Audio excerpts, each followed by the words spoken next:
नमस्कार, मी किरण गीते. एनडीटीव्ही मराठीमध्ये तुम्हा सगळ्यांचं स्वागत. महत्त्वपूर्ण बातम्यांचा आढावा घेणार आहोत, पण तत्पूर्वी एक नजर हेडलाईन्सवर. विधान भवनात नवनियुक्त आमदारांचा शपथविधी सोहळा संपन्न. पंकजा मुंडे, टिळेकर, खोत, फुकेंसह 11 आमदारांना विधान परिषद उपसभापती नीलम गोऱ्हेंनी दिली शपथ. महाराष्ट्राचे राज्यपाल म्हणून CP राधाकृष्णन यांची नियुक्ती. हरिभाऊ बागडेंकडे राजस्थानचं राज्यपाल पद, तर झारखंड, हरियाणाचेही राज्यपाल बदलले. दिल्लीत IAS कोचिंग सेंटरचं केंद्र असलेल्या ओल्ड राजेंद्र नगरमध्ये पावसाचं पाणी घुसलं. बेसमेंटमधल्या 3 विद्यार्थ्यांचा मृत्यू. कोचिंग सेंटर बाहेर विद्यार्थ्यांचं आंदोलन. एकनाथ शिंदे, अजित पवार हे नाट्यसृष्टीतील मोठे कलावंत. पत्रकार परिषदेद्वारे राऊतांचा हल्लाबोल. नीती आयोगाच्या बैठकीत ममता दीदींचा माईक बंद करणं चुकीचं असल्याचं राऊतांचं विधान.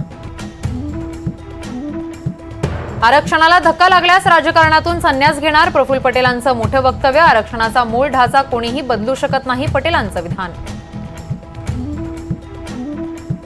कोल्हापुरात पावसाची उघडीप, पण पूरस्थिती जैसे थे. राधानगरीतून 4,356 क्युसेकने विसर्ग.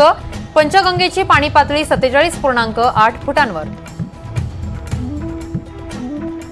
मुसळधार पावसाने साताऱ्यातील काही घरांमध्ये तुंबलं पाणी. रहिवाशांचं स्थलांतर. नगरपालिका प्रशासनानं जाणीवपूर्वक दुर्लक्ष केल्याचा आरोप.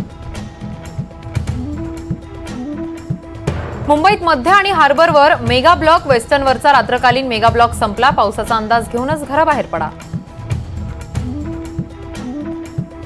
इस्रायलवर लेबनॉनचा क्षेपणास्त्रांचा मारा. 11 मुलांचा मृत्यू. हिजबुल्लाने हल्ला केल्याची माहिती. इस्रायल बदला घेण्याच्या तयारीत.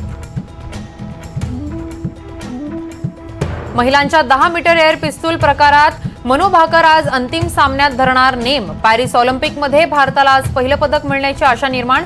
तर पुरुष तिरंदाजांनी रँकिंग राऊंडमध्ये टॉप 4 मध्ये मिळवलं स्थान.